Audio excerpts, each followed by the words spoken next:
పల్నాడు జిల్లా దాచేపల్లి నగర పంచాయతీ పరిధిలో 3వ వార్డులో తాళాలు వేసిన ఇంట్లో చోరీ.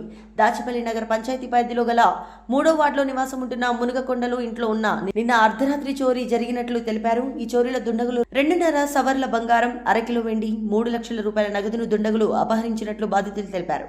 ఇంట్లో ఉన్నవారు భట్రుపాలెం లక్ష్మీ నరసింహస్వామి దేవస్థానంలో వెళ్లిన సమయంలో ఈ చోరీ జరిగినట్లు తెలిపారు. బీరువా పగలగొట్టి ఉండడంతో స్థానిక దాచేపల్లి పోలీస్ స్టేషన్లో బాధితులు ఫిర్యాదు చేశారు.